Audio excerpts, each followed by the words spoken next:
Então, eu quero iniciar aqui dando boa noite para vocês formalmente. Primeiro, eu quero agradecer aqui todos que já estão presentes e vamos para mais um tema, né? Importantíssimo aí no curso de constelação e para quem já é facilitador de constelação familiar também, né? E eu sempre pergunto temas, né, para trazer aqui para vocês, né, que vocês gostariam de ver. Porque eu acredito que é muito importante essa construção, né? Um curso de constelação é um curso que a gente vai construindo sempre, não é apenas, né, o que a gente tem ali no curso, é muito importante isso. Então, hoje eu gostaria de conversar com vocês sobre a visão sistêmica, né, das constelações sobre os transtornos mentais. E o que o Bert, né, ele nos traz sobre a respeito, né, dos transtornos mentais. Qual que é a função da constelação quando o assunto são transtornos mentais? Não somente da constelação, mas da abordagem sistêmica como um todo, né? Porque a abordagem sistêmica, ela não é apenas constelação, tem os exercícios, tem a hipnose sistêmica, tem os desenhos sistêmicos, né? Várias técnicas aí que quem trabalha com constelação acaba utilizando para fazer atendimentos essas constelação familiar, né? Então, quais as possibilidades e também limitações que a gente tem quando assuntos são transtornos mentais nas constelações familiares? Como que as constelações elas podem contribuir para a compreensão desses transtornos? É uma indagação muito importante. Então, antes de eu começar a iniciar essa palestra, eu quero me apresentar aqui para quem não me conhece. Eu sou a Fernanda Berentegani, eu sou a coordenadora dos cursos aqui do IPC. Eu sou psicóloga de formação, tenho pós-graduação em neurociência, pós-graduação em constelação familiar, ministro os cursos de constelação aqui do IPC. Sou mestre, né? Tenho mestrado em terapias biológicos naturais com ênfase em medicina tradicional chinesa. Sou especialista em emagrecimento, desenvolvimento humano, análise corporal e doenças psicossomáticas. E eu tento, em tudo que eu trago para vocês, de alguma forma, né? Quem são meus alunos já sabem, eu tento integrar todo esse conhecimento quando eu vou fazer aí uma formação e falar de um assunto com vocês, né? Então, esse é um pouquinho de mim, mas mais do que o meu currículo, eu quero trazer um pouco do meu conhecimento para vocês, compartilhar aqui esse assunto hoje que foi solicitado pelas minhas alunas e eu achei muito importante compartilhar para que outros profissionais que tenham interesse possam também acabar se beneficiando. Então, se vocês conhecem alguém aí que vai gostar de ver essa palestra, pode mandar o link, fica à vontade. Quanto mais pessoas eu conseguir contribuir, melhor, né, gente? Bom, o que a gente vai ver aqui hoje? Então, aqui a gente vai ver como que a sistêmica pode contribuir para a compreensão, né, dos transtornos mentais, e eu estou passando aqui os slides sem querer. Como o Bert Hellinger se posiciona também a respeito dos transtornos mentais nas constelações familiares, a visão geral dos transtornos mentais, os principais, né, tipos de transtornos mentais que nós temos por aí, os impactos que eles causam às pessoas e a dinâmica sistêmica por trás desses transtornos mentais que eu vou trazer aqui hoje, tá? Então, a perspectiva da constelação familiar sobre os transtornos mentais. Vou trazer também um exemplo de caso, benefícios, né, que a constelação, a sistêmica traz como técnica complementar nesses tipos de transtornos, e também as limitações, né, gente, porque nem tudo são flores. Bom, então, dentro de toda a perspectiva que eu quero trazer aqui, a primeira coisa que nós precisamos entender é que a constelação familiar não é panaceia, né? Então, ela não resolve tudo, mas ela contribui em muitas coisas. Então, ao olhar da ótica, né, dos transtornos mentais, a visão sistêmica ela pode contribuir com insights valiosos para a compreensão dos transtornos mentais ao considerar a pessoa como parte de um sistema interconectado, né, de relações dinâmicas familiares e contextos sociais mais amplos. Então, se nossos problemas, né, de saúde, e também a saúde mental não é apenas genético, não é apenas química, né? É também relacional. Então, muitas das nossas experiências, das nossas relações, contribuem, né, para intensificar esses transtornos, para gatilho, para a crise de alguns transtornos. Então, nesse sentido, a visão sistêmica, ela ajuda muito a gente lidar com essa parte sistêmica, né, e familiar das nossas relações também quando a gente vai olhar para transtorno mental. Então, aqui estão algumas maneiras pelas quais a visão sistêmica pode contribuir para a compreensão dos transtornos mentais. Então, contexto familiar e história, transmissão de traumas, lealdades invisíveis, dinâmicas de relacionamento e também as intervenções terapêuticas. Então, vamos falar um pouquinho do contexto familiar. Como que ela contribui nesse sentido? Então, a visão sistêmica, ela reconhece que os indivíduos, eles são influenciados por suas famílias e história de vida.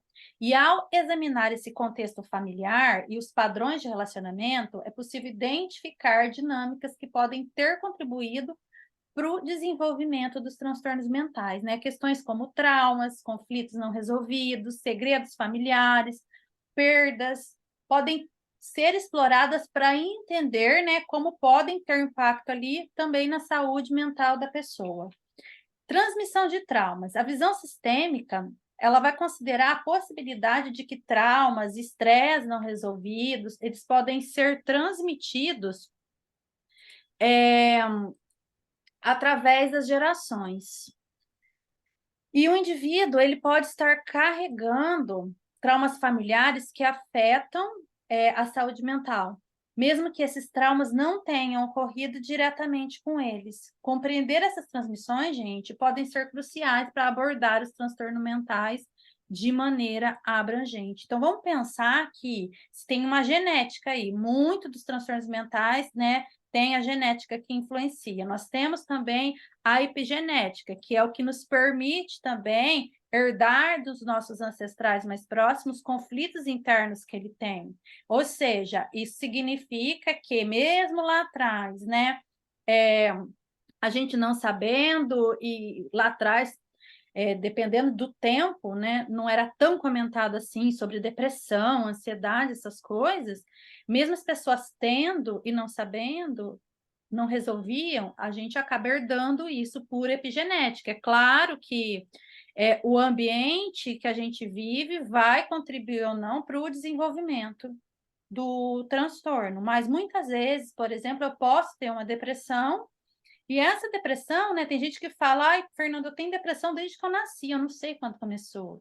E aí a gente começa a trabalhar dentro da perspectiva da sistêmica, a gente percebe que é uma carga que a pessoa carrega ali nos genes dela, que não foi propriamente um trauma que é dela, sofrido por ela, mas herdado, que contribuiu para aquela depressão acontecer.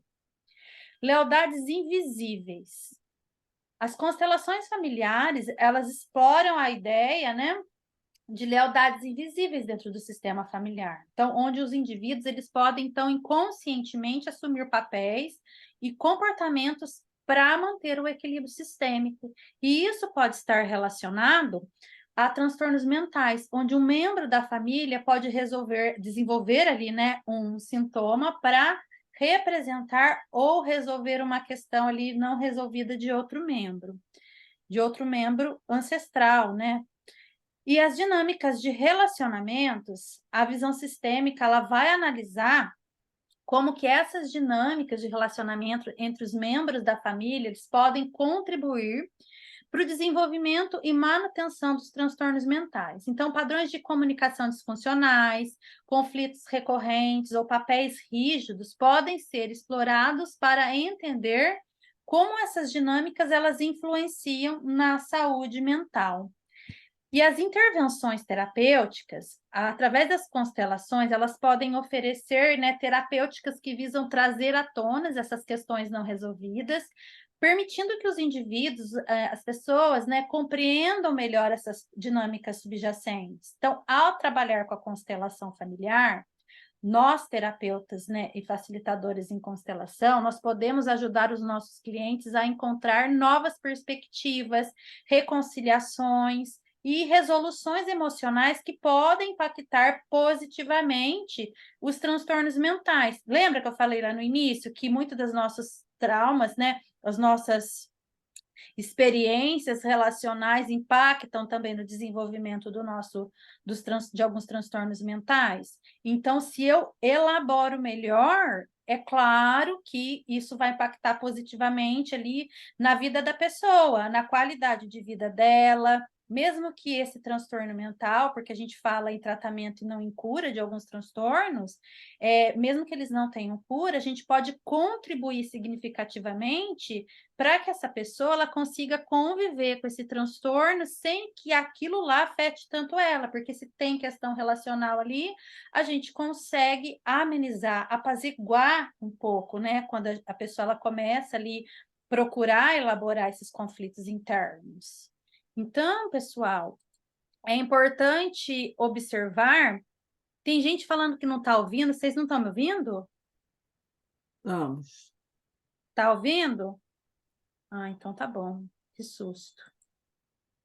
Então, é importante observar, gente, que a visão sistêmica não é a única abordagem para compreender os transtornos mentais.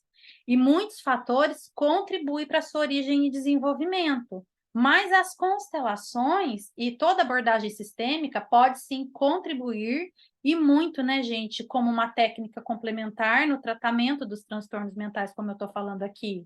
Mesmo porque se nós estamos falando de uma doença, nós estamos falando de sofrimento humano.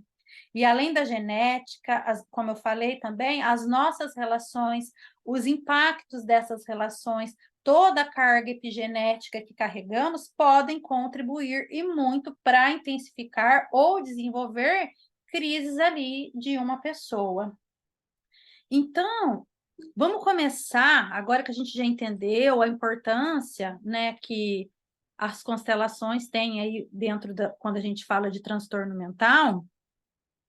Vamos falar um pouco como o Bert Hellinger ele se posiciona a respeito dos transtornos mentais. Eu acho muito importante a gente discutir isso aqui. Então, do ponto de vista da sistêmica, né, o que Bert traz sobre os transtornos mentais não vai se tratar ali de uma regra, né? Existe, então, a observação de um campo que se movimenta e qual o pano de fundo, né, daquele emaranhado. Então, já partindo desse princípio, o que Bert nos traz, quando ele fala de transtornos mentais, foram observações de casos que ele atendeu em constelação sobre o que era para ele mais frequente de aparecer ali. Então, nós já partimos do princípio que cada caso, gente, é um caso e não tem receita de bolo. Essa história, né, que a gente fica falando, isso é isso e ponto final. Não, gente, não tem algo ali que vai determinar que eu tenho uma ansiedade por conta de tal coisa, eu tenho uma compulsão alimentar, uma obesidade e mãe. Então, são vários fatores que podem estar contribuindo, né? Então, o Bert, ele observou, a gente tem isso, né? Eu sempre falo para os meus alunos, a gente tem isso como uma investigação que a gente pode olhar, que é frequente de acontecer em alguns casos, mas é só realizando ali a constelação para aquela pessoa que tem aquela subjetividade, que tem aquela experiência de vida, que a gente vai conseguir realmente entender o que está por trás. Isso é muito importante. Então, do ponto de vista da sistêmica, a constelação familiar não vai curar a pessoa do transtorno mental, mas ela vai contribuir em diversos aspectos, né, como eu falei anteriormente, mas se nem, gente, na psiquiatria, na psicologia, nós falamos de cura e sim de tratamento, na constelação a gente também não fala. A gente não pode prometer cura de um transtorno mental quando a gente está fazendo uma constelação para a pessoa, porque não é o caso, tá?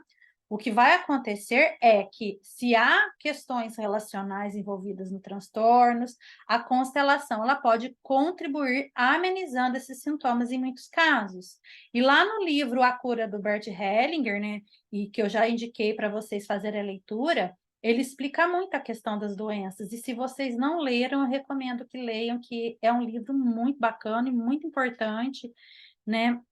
Tem várias meditações lá também para trabalhar várias questões a respeito da doença. Quem é meu aluno, esse livro está lá em PDF na biblioteca do IPC, tá?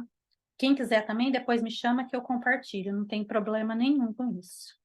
Então, basicamente, gente, o objetivo da sistêmica, né, de uma constelação também, é mais do que a gente ficar preso lá nos livros, né, achando que ali vai ter receita de bolo, é preciso também saber interpretar muito o que o Bert nos traz, né? E interpretar significa entender que aquilo lá que ele traz não é um fator determinante, mais o que ele observou. Mesmo porque uma constelação, como eu falei, ela serve para que o cliente possa ver qual que é esse pano de fundo, né? E cada caso é um caso.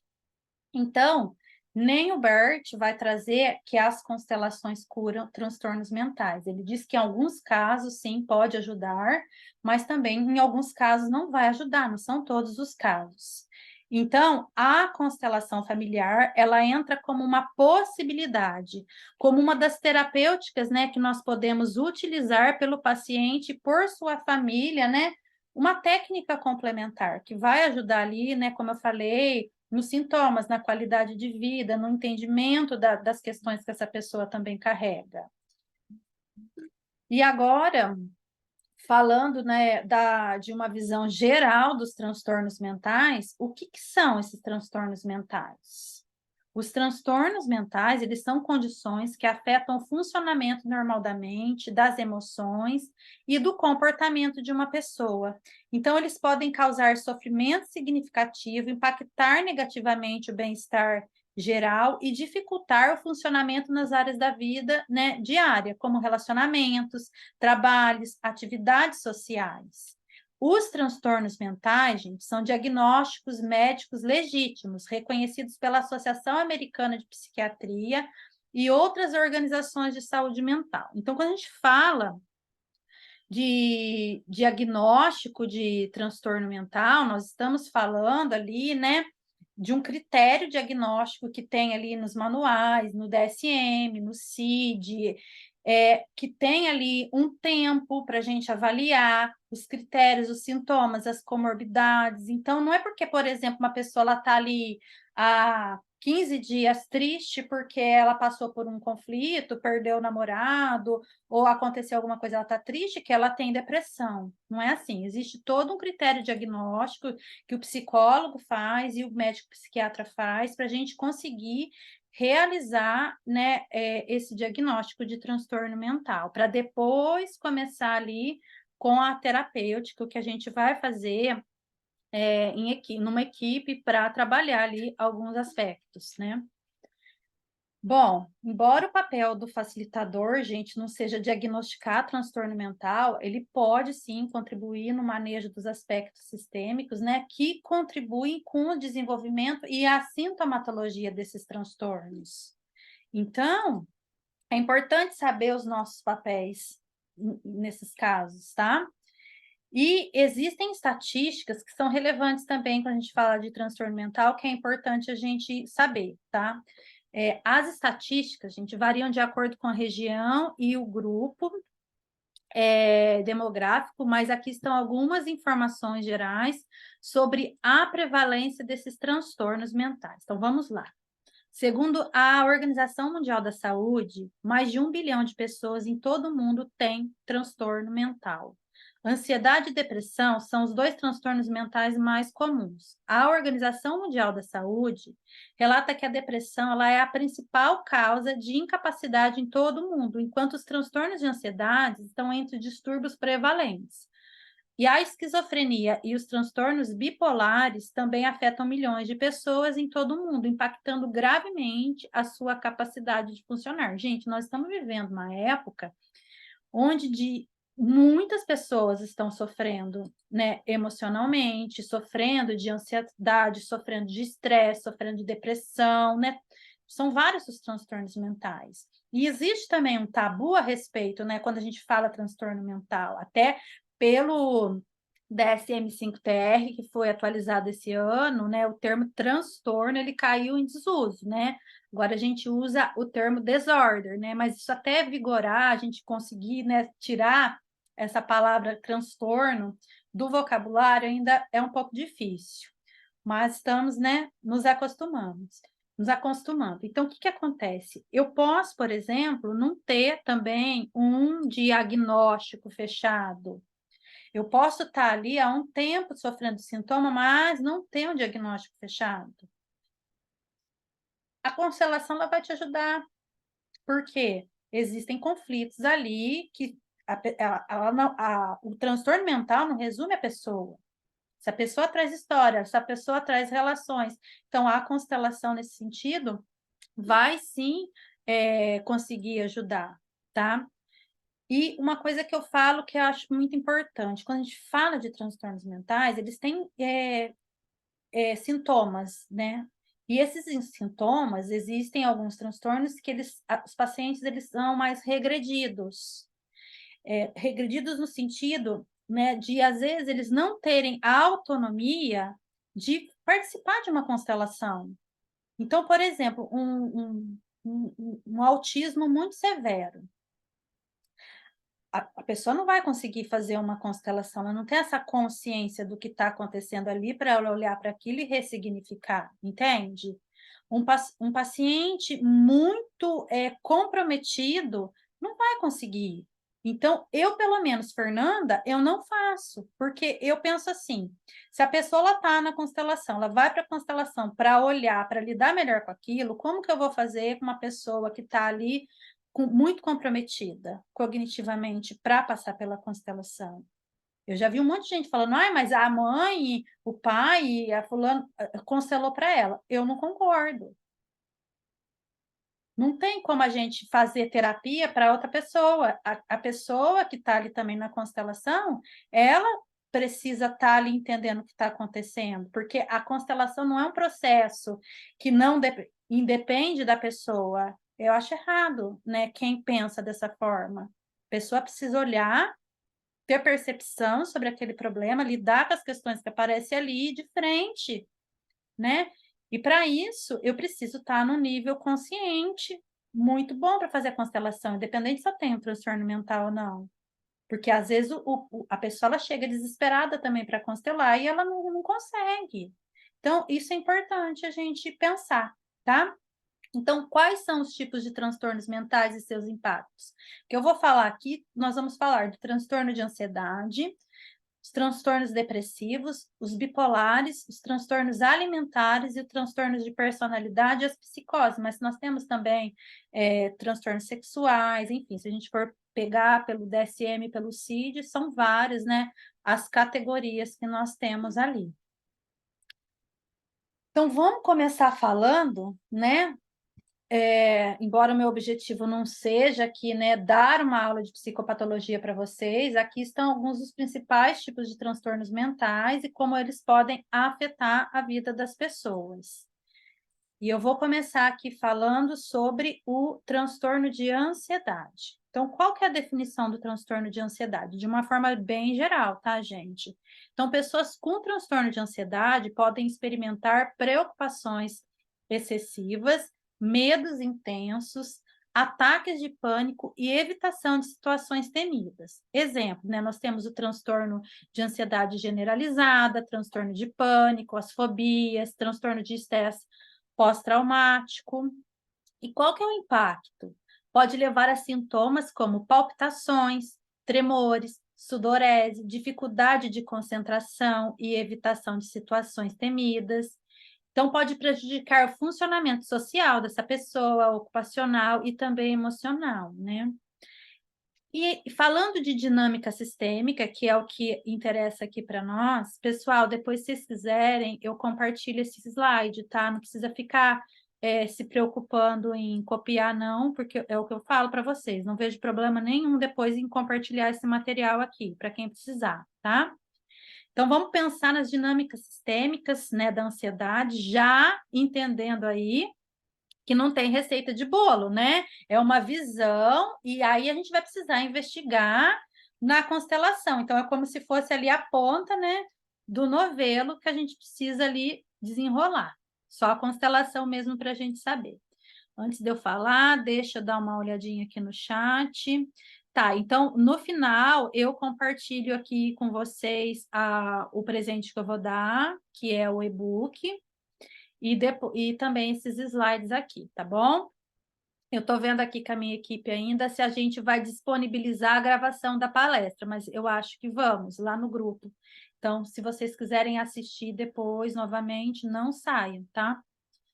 Bom, a dinâmica sistêmica da ansiedade. Então, conforme o Bert Hellinger nos ensina, a ansiedade, ela acontece quando se quer fugir de algo ou quando se quer que algo aconteça logo, né? Isso é ansiedade mesmo, né? O que é ansiedade? A gente sofrer por antecipação por algo que a gente nem sabe o que vai acontecer, né? É a cabeça lá no futuro. Então, é uma memória de movimento da alma procurando pelo pai, geralmente movimento interrompido em relação ao pai. Então, quando o pai está presente, a ansiedade vai embora. O pai é aquele que nos empurra para a vida, né, gente? Então, é uma forma da gente olhar ali quando a gente for investigar. Chega uma pessoa querendo, por exemplo, constelar a ansiedade, você não vai falar, olha, fulano, é pai? Não, você vai fazer perguntas ali antes de iniciar a constelação, investigar, e se for por essa via, aí você vai trabalhando isso dentro das constelações. Síndrome do pânico. Opa, hoje eu estou passando aqui, deixa eu tirar o mouse aqui de perto. Síndrome do pânico. Memória de quase morte no sistema. Memória transgeracional ou pessoal da figura parental fortalecida e presente. Então, querido papai, querida mamãe, me dê amor, me proteja. Não é apenas isso, gente. A gente está trazendo aqui as dinâmicas sistêmicas, mas a gente não pode ignorar as questões biológicas, químicas e genéticas das doenças, tá? Mas essas dinâmicas, elas são possibilidades que a gente pode trabalhar, que pode contribuir para que essa pessoa fique melhor. Toque, memória traumática transgeracional de tortura e de perigo extremo. Fobia social, famílias cujas as crianças elas não são respeitadas por adultos, não são respeitadas e consideradas como seres humanos. Descendentes podem carregar memória, sentindo ali medo do convívio social. E tem essa citação aqui do Bert, que eu acho muito legal, e eu trouxe aqui para vocês. Ao tratar a depressão e a ansiedade com a constelação familiar sistêmica, nós liberamos o emaranhamentos com histórias do passado, dando lugar aos excluídos, buscando retomar o vínculo com os pais, resultando na plenitude e felicidade em liberar ali mágoas e tomar para si o passado e o quanto ele ensinou e fortaleceu para que você se tornasse quem é hoje. Eu gostei, achei importante trazer aqui essa citação, que resume bem o que a gente estava falando ali anteriormente também, né? Até aqui tranquilo, gente? Tranquilo, mas você está acelerada. Estou acelerada? Estou falando? Tá. Então vou acalmar, tá, gente? Vou falar mais devagar. Obrigada, Vera. Agora falando dos transtornos depressivos. Ó, gente, eu vou falar, mas lá no final também eu vou abrir espaço para a gente discutir, que eu acho importante essa discussão, quero as contribuições também que vocês têm para trazer, e depois eu vou tirar as dúvidas de vocês, tá bom?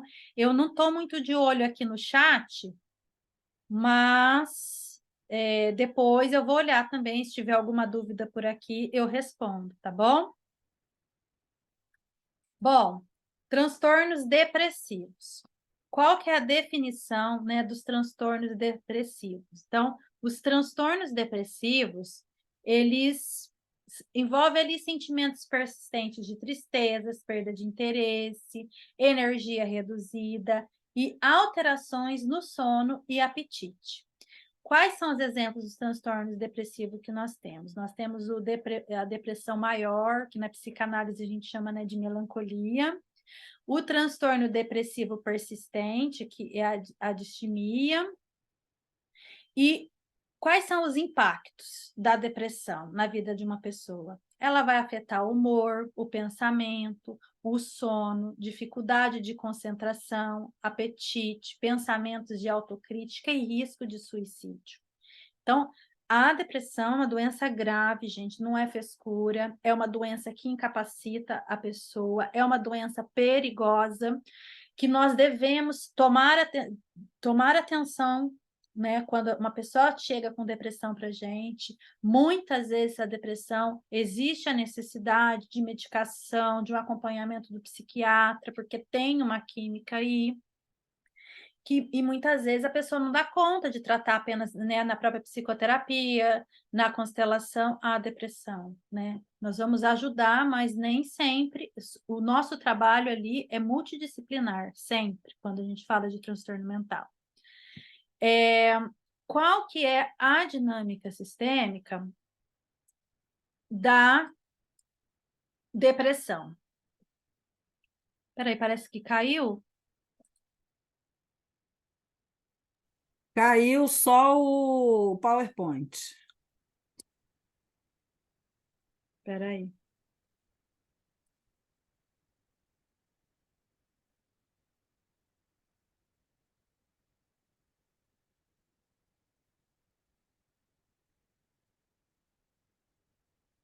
Voltou? Voltou. Voltou para a página 2.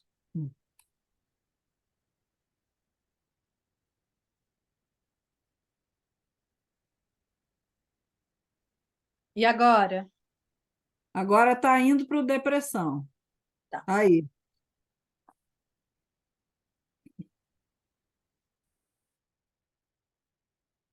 Então, vamos lá. Os transtornos depressivos. Quais são as dinâmicas sistêmicas dos transtornos depressivos? O que pode ter envolvido aí para a gente trabalhar nas constelações, que a gente precisa investigar? Então, tem relação com a perda, com o vazio, com uma falta. É uma fome infinita de cuidado e proteção. E isso pode ser um sinal de que lhe falta incluir, amar e aceitar algum membro de sua família. Então, quando falta algum elo da cadeia alimentar, há uma interrupção no fluxo de vida na linha materno-paterna. E, como resultado, um dos sintomas psicológicos é a pessoa se sentir incompleta, faltante, né? Uma desconexão muito forte com a vida, com uma pulsão de morte mesmo. Então, o sujeito ele pode estar ali identificado com alguém que quer morrer, ou alguma perda, que seja luto, separações, fechamentos de ciclos, a própria epigenética, ou seja, trazer os traumas dos antepassados mais próximos nos seus genes. Então, olha aí, a sistêmica ela é mais uma possibilidade da gente olhar para essa depressão aí. E saiu de novo?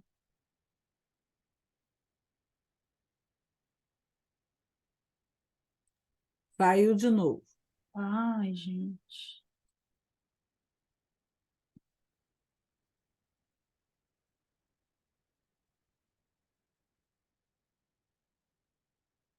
Pronto, voltou. Aí nós temos os transtornos bipolares, né? Que é um diagnóstico super difícil, gente. Não é fácil. Eu acho que, para mim, na minha opinião, é um dos transtornos mais difíceis da gente diagnosticar, porque confunde muito com bipolar, confunde muito com depressão, tem comorbidades aí, né? É um transtorno bem difícil. Qual que é a definição do transtorno bipolar? Transtorno de humor que envolve oscilações extremas entre episódios de mania, né? Então, a pessoa ela tem uma elevada energia, uma impulsividade muito grande, uma euforia muito grande, num estado de mania, e quando ela está ali depressiva, ela está com aquela depressão maior, muitas vezes muito forte, né? Então, são picos, né? Quando a gente vai falar de transtorno bipolar ali, a gente vai pensar, não é a pessoa no mesmo dia ter essas oscilações, não é assim.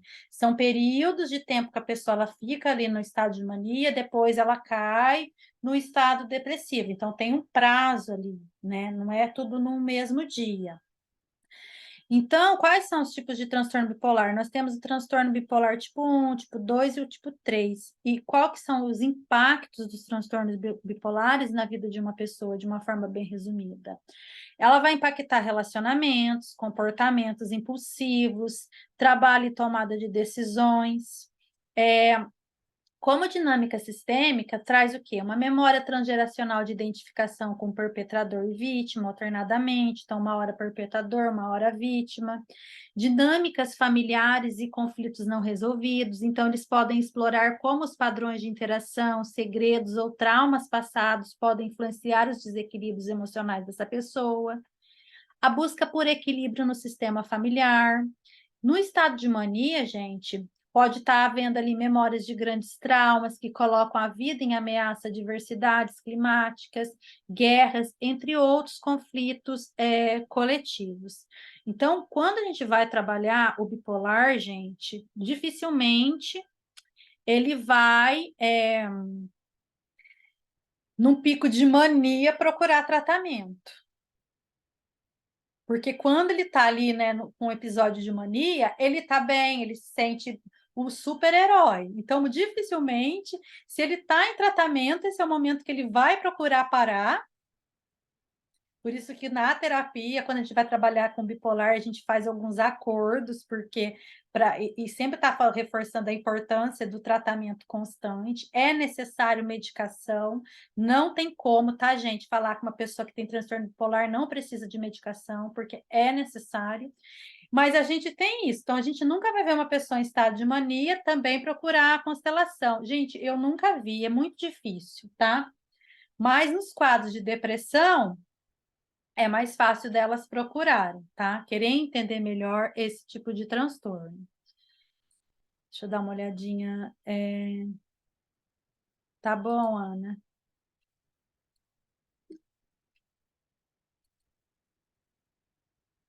E aí nós temos os transtornos alimentares. Então, nós temos como definição de transtorno alimentar.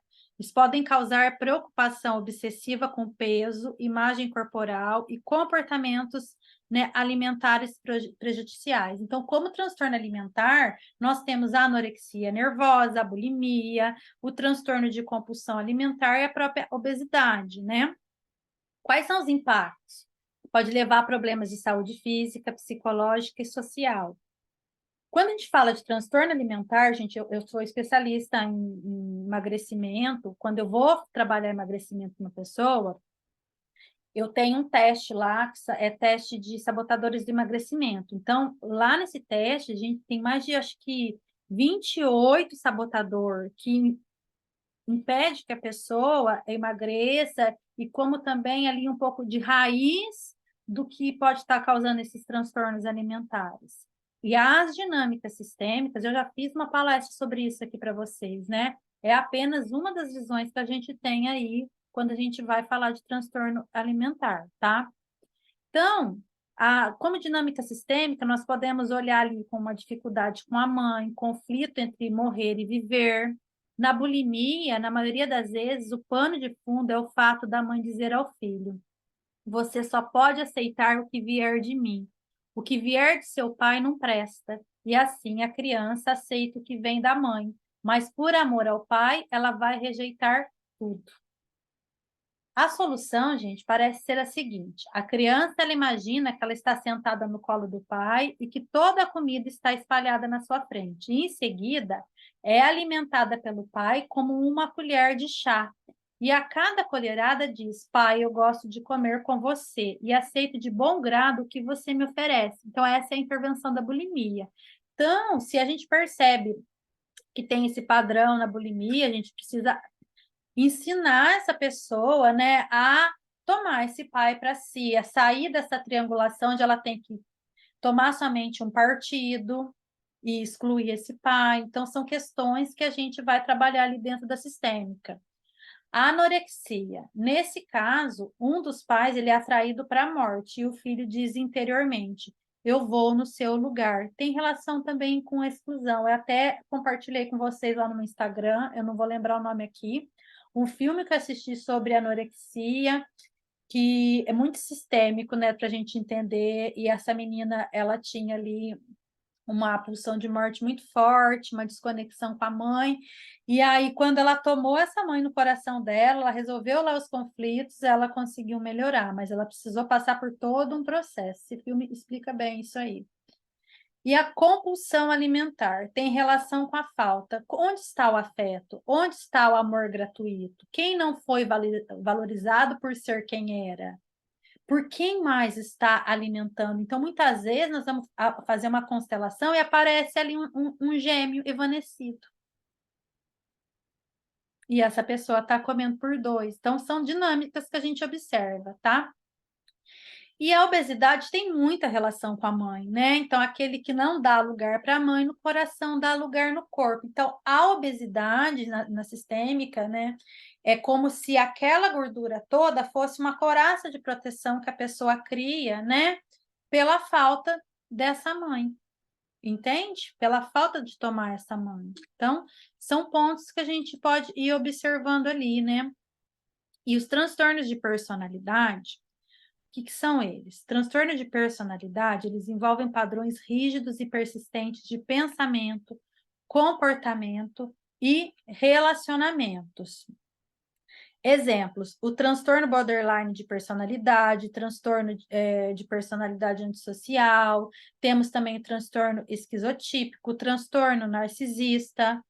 Quais são os impactos? Eles podem causar dificuldades significativas em interações sociais e em funcionamento no geral, né? Qual que é a dinâmica sistêmica que está por trás, né, de alguns transtornos de personalidades? O borderline, ele vai apresentar uma memória transgeracional de abuso, de proteção, de orfandade, ausência de figura materna. Então, muitos casos até de adoção, eu já tive um caso desse, tá? Que a paciente, ela tinha transtorno borderline, ela tinha essa questão do abandono muito forte, ela não aceitava, né, que ela tinha sido abandonada pela mãe, então ela tinha, assim, uma representação dessa mãe como se fosse o pior ser do mundo. Ela tinha dificuldade em tomar a mãe adotiva, né, como mãe adotiva, tinha vários conflitos, e aí na constelação, que foi uma das técnicas que eu apliquei nela, foi muito legal para trabalhar essa questão aí da orfandade, para ela aprender também a trabalhar com a reatividade, com os conflitos, com o impulso que ela tinha. Bom, transtornos de personalidades repetidos a 3 gerações de mulheres, né? Então, traz uma memória traumática transgeracional em relação ao feminino, abortos obrigatórios e também violência doméstica. Transtorno narcisista. Então, aí tem um padrão, muitas vezes, de exclusão, de rejeição, de baixa autoestima, de busca incessante de reconhecimento. E isso pode ser algo, né, que é da pessoa ou trazida já dentro do seu sistema, né? E as psicoses. Então, o que seria psicose? Gente, psicose não é somente esquizofrenia, né? Tem vários tipos de psicoses aí, e existem vários transtornos que têm comorbidade com a psicose. Então, eu posso ter uma depressão maior e ter um sintoma psicótico, eu posso ser borderline e ter um sintoma psicótico, eu posso ter um transtorno esquizotípico e ter um sintoma psicótico. Então, são muitas, o bipolar também são bastantes comorbidades. Então, a psicose são transtornos que vão resultar ali, tem característica alucinações, delírios e desorganização do pensamento e isolamento social. Então, quais são os tipos de psicose? Esquizofrenia, transtorno delirante, transtorno esquizoafetivo, a paranoia, então, que é o transtorno delirante agora no DSM. Então, nós temos vários transtornos ali e que caracteriza ali no DSM como psicoses, mas nós temos também alguns que são comorbidades que vão apresentar esses sintomas, tá? Então, qual que é o impacto? Eles podem afetar a percepção da realidade e a capacidade de manter a estabilidade emocional.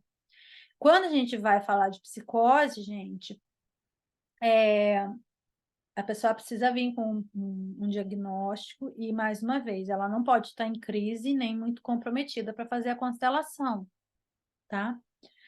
Qual que é a dinâmica sistêmica, por exemplo, da esquizofrenia? Segredo que não pode ser mais guardado, assassinato que muitas vezes são mantidos em segredo, ligação com a vítima e com o algoz. Então, hora um, hora outro. A esquizofrenia pode surgir a partir de um processo social também. Tem a parte genética, química, mas também existe um processo social, né, que é chamado pelo Gregory Bateson, né, que ele fala até nessa pesquisa que ele fez com esquizofrênicos sobre duplos vínculos, tá? Então, quando a gente fala de esquizofrenia, a gente não pode pensar apenas num processo orgânico e genético. Por quê?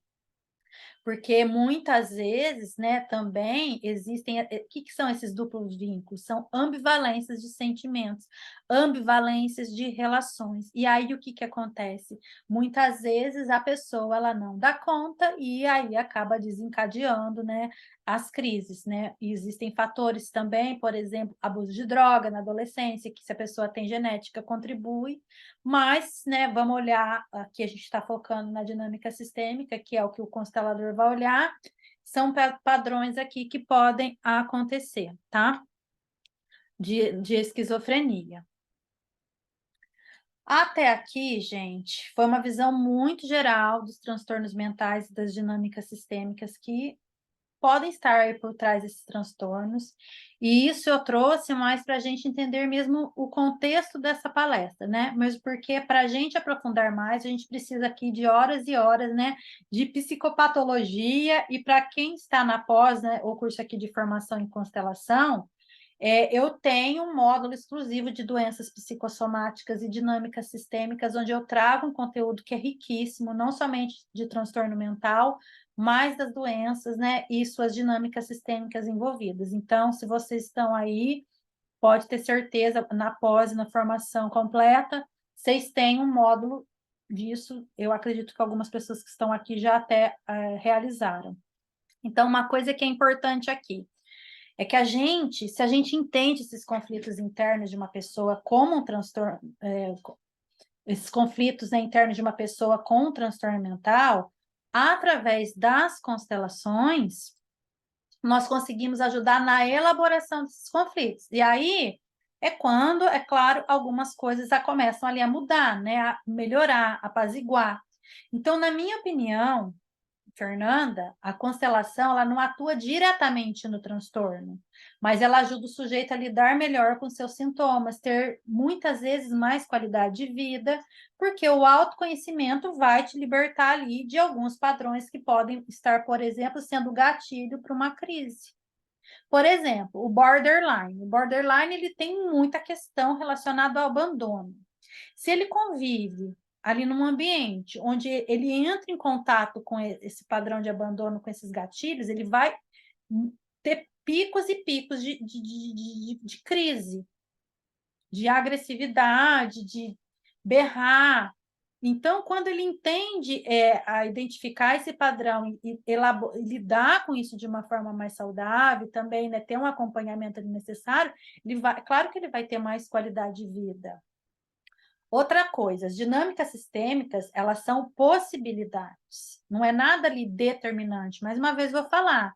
Então, a gente vai entendê-las, que isso pode ajudar na investigação das dinâmicas, mas somente ao constelar e com as percepções do campo que o facilitador ele vai ter certeza das dinâmicas envolvidas ali para aquela pessoa em específico, tá? Isso é muito importante, pessoal. Até aqui, tranquilo? Não estou falando mais rápido, Vera? Consegui diminuir? Tá bom. Então, gente, agora vamos entender um pouquinho mais, que eu já falei dos transtornos mentais, tudo, e as dinâmicas sistêmicas, vamos entender um pouquinho mais as conexões entre constelação familiar e o transtorno mental. E quais são essas conexões? Então, sob a perspectiva das constelações familiares, os transtornos mentais eles podem ser vistos como manifestações de desequilíbrios ou conflitos sistêmicos dentro da família, né? Dentro da dinâmica familiar. A abordagem das constelações familiares, então, elas vão propor que problemas individuais, eles podem ser enraizados em questões ali não resolvidas ou traumas dentro do sistema familiar. Então, aqui estão alguns aspectos-chave dessa perspectiva e exemplos, né, de como esses traumas familiares, segredos ou exclusões, eles podem contribuir para problemas mentais. Então, vamos falar das lealdades invisíveis e dinâmicas familiares. Então, por exemplo, um membro da família pode inconscientemente assumir um papel, sintoma ou comportamento para lidar com o desequilíbrio sistêmico ou para representar um evento não resolvido. Por exemplo, uma pessoa ela pode desenvolver ansiedade crônica como uma maneira inconsciente de carregar, né, a ansiedade não expressa de um ancestral que enfrentou desafios semelhantes. Segundo, né, pela transmissão de traumas e experiências não resolvidas, por exemplo, um trauma não processado, como uma perda de um ente querido, um luto, um término muito forte de uma relação, pode criar uma sensação de ausência ou luto que se manifesta como depressão ou outros transtornos, né, mentais em gerações futuras.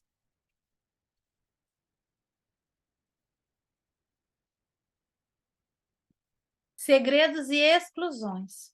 Por exemplo, a ocultação de segredos familiares ou a exclusão de membros da família devido a eventos dolorosos podem criar tensões e dinâmicas negativas que afetam a saúde mental dos indivíduos. Por exemplo, um segredo de família, como um relacionamento extraconjugal, pode gerar sentimentos de culpa e vergonha em descendentes que nem sequer, né, estão cientes do segredo, resultando em ansiedade ou também depressão.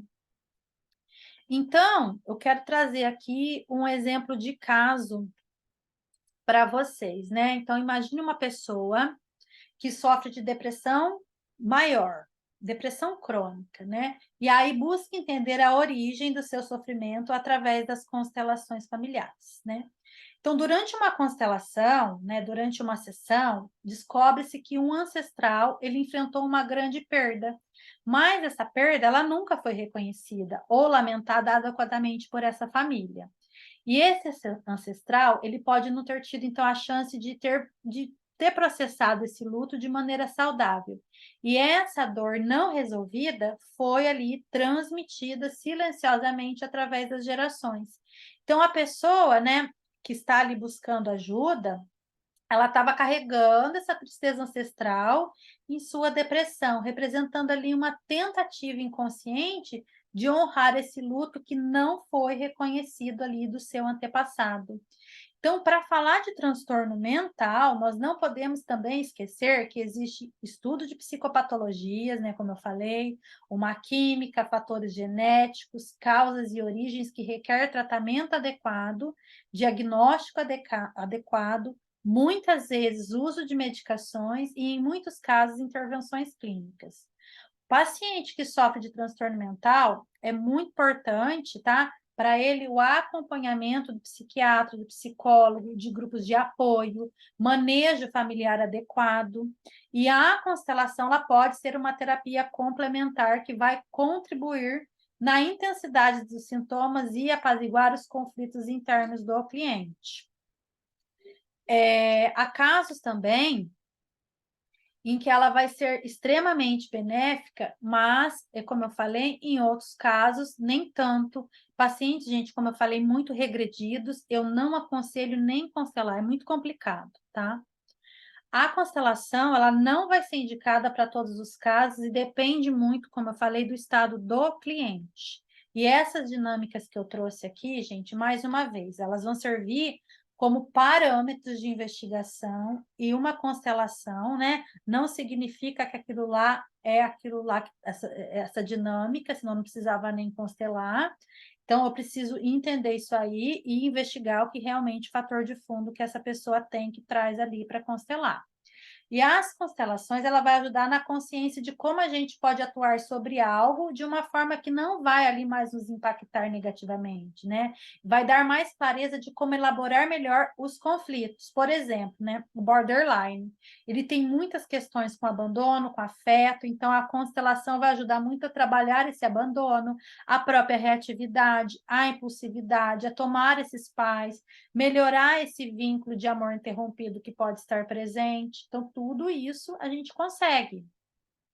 Então, ao falar de benefícios, né, e limitações das constelações familiares, deixa eu passar o slide aqui, nos transtornos mentais, vamos começar pelos benefícios potenciais. E quais são eles? Insights profundos. As constelações familiares, elas podem revelar padrões e dinâmicas familiares inconscientes que podem estar contribuindo para os transtornos mentais. Ao visualizar essas dinâmicas de maneira simbólica, os indivíduos eles podem obter insights profundos sobre as origens de seus problemas e como eles podem estar ali ligados a questões familiares não resolvidas. Segundo, compreensão mais ampla do problema. Então, a abordagem das constelações familiares incentiva a compreensão do indivíduo como parte de um sistema maior, e isso pode levar a uma visão mais abrangente dos desafios enfrentados e ajudar a pessoa a ver como os eventos do passado podem estar ali afetando o presente. Coloquei um número 1 a mais, mas é 3. Resolução de conflitos. As constelações familiares, elas podem permitir a representação simbólica de membros da família e facilitar a expressão de emoções não processadas ou conflitos não resolvidos. Isso pode levar à resolução de sentimentos de culpa, raiva ou tristeza que podem estar ali contribuindo para os transtornos mentais. E reparar relações. Então, ao visualizar e simbolizar as dinâmicas familiares, as constelações, elas podem abrir a porta para a reconciliação e cura de relacionamentos familiares, né, prejudicados. E isso pode ter um impacto positivo na saúde mental. Falta de evidências. Agora vamos falar então das limitações e considerações. Primeiro, né, gente, que as pessoas batem muito e é a primeira coisa que eles falam quando querem criticar, né? Falta de evidências científicas e empíricas suficientes. Então, vamos lá. As constelações familiares, como uma abordagem terapêutica, têm recebido críticas quanto à falta de evidências científicas sólidas que comprovam a sua eficácia. Então, a pesquisa é muito limitada e requer que profissionais da área invistam em mais pesquisas. Então, se nós queremos ter mais credibilidade, é muito importante que a gente comece a pensar também em realizar pesquisas na área para comprovar a eficácia da constelação familiar. Só que também tem uma coisa que é importante aí, né, gente? Eu sempre falo para quem está nos cursos, é importante a gente ter uma boa formação para a gente ter uma boa postura profissional também. Porque quando a gente tem uma postura profissional adequada, quando a gente tem um manejo adequado, a gente realiza uma constelação sem viajar na maionese, nós conseguimos resultados. E isso são evidências clínicas. E essas evidências clínicas são importantes para a gente, como prova social de que a constelação é uma abordagem que pode ser muito útil para a saúde da pessoa. Só que, para isso, nós, profissionais, temos que estar preparados para fazer um bom trabalho. Isso é muito importante, porque enquanto a gente não conseguir comprovar, né, ter mais pesquisa na área, nós precisamos ter evidências. Isso é super importante. E segundo que são os riscos de revitimização que as pessoas falam, mas isso é para qualquer terapia, não é apenas para a constelação. Então, explorar traumas familiares pode ser emocionalmente intenso e potencialmente revitimizante para algumas pessoas. Então, o problema não é a constelação, é a forma com que a gente vai trabalhar e a nossa postura com o cliente ali no momento da constelação, como na psicologia, na psicoterapia. Eu vou estar falando de trauma, eu vou estar ali lidando com o passado da pessoa, com dores, eu tenho que saber ter um manejo para não revitimizar. Então, é importante nesse sentido que o terapeuta, o facilitador de constelação, esteja preparado para lidar com as reações emocionais e que a abordagem seja cuidadosamente adaptada às necessidades do cliente. Então, muito cuidado com as palavras, com a postura, com o julgamento, tudo que a gente já aprende, né, dentro da constelação, que a gente também não tem que ter. Profissional qualificado. Então, a condução de constelações familiares requer um terapeuta experiente e treinado na abordagem. Caso contrário, pode haver riscos de interpretações inadequadas ou orientações prejudiciais. Então, gente, estudem, se preparem e tenha muita postura aí com o cliente. E abordagem complementar, o que isso significa? Constelação, ela é uma terapia complementar, como apoio de um grupo, apoio da família, as outras terapias complementares, que eu também sou fã, a psicoterapia, é tudo um conjunto, tá? Então, as constelações familiares, elas não devem ser vistas como uma substituição completa para outras formas de terapia, como a psicoterapia convencional, as intervenções médicas. Ela é uma abordagem integrada, considerando várias perspectivas terapêuticas, e ela pode ser benéfica em muitos casos. Então, é isso, gente. Resumindo, o que eu quis trazer para vocês hoje, as constelações familiares, elas podem oferecer benefícios significativos ao abordar transtornos mentais, incluindo insights profundos, compreensão ampliada e resolução de conflitos familiares. No entanto, é importante reconhecer as limitações dessa abordagem e a necessidade de considerar múltiplas perspectivas terapêuticas para fornecer uma abordagem abrangente e eficaz, né, do tratamento dos transtornos mentais. Então, é isso, pessoal. Eu acredito que aqui eu trouxe uma reflexão importante. E agora, para quem precisar sair, a palestra encerrou. Mas quem for ficar agora, eu vou parar a gravação e eu vou tirar as dúvidas, nós vamos discutir, nós vamos debater.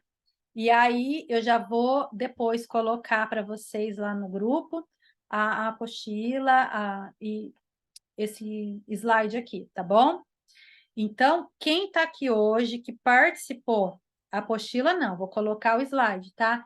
Quem participou hoje, até aqui o final, precisar sair, quem não é meu aluno, que não vai receber no grupo o material, entra daqui a pouco comigo aqui em contato no WhatsApp e fala, Fernanda, me manda o e-book, que é esse e-book aqui, ó, deixa eu mostrar para vocês.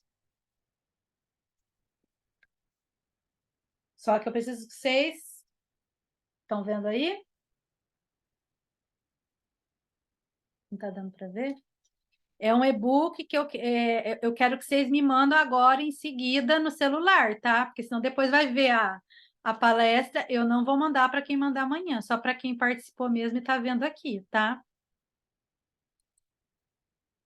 Deixa eu ver. Aqui, ó, gente, esse e-book aqui. Tira a apresentação, Fernanda, porque aí a sua imagem aparece maior, dá para a gente ver. Isso. Peraí, deixa eu aumentar aqui para mim. Ó, gente, peraí. É esse e-book aqui.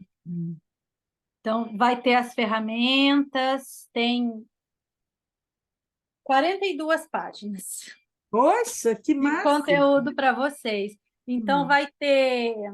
Eu vou ter aqui manejo do facilitador para lidar com o cliente com transtorno mental, estrutura básica de uma constelação familiar para trabalhar uma doença e transtorno mental, exercício de constelação para lidar com conflitos internos, genograma familiar, exercício de visualização sistêmica para lidar com transtornos mentais e hipnose sistêmica para lidar com transtornos mentais e frases sistêmicas. Então, vai ter frase sistêmica para um monte de coisa aqui, que eu acho que vai contribuir. É um presente para quem participou, tá? Muito Então, legal. me chama no WhatsApp e fala, Fernanda, participei da palestra ainda hoje, que eu vou enviar o e-book para vocês assim que eu terminar aqui, tá bom? E para os meus alunos, eu vou disponibilizar lá no grupo. Bom, vou parar de gravar.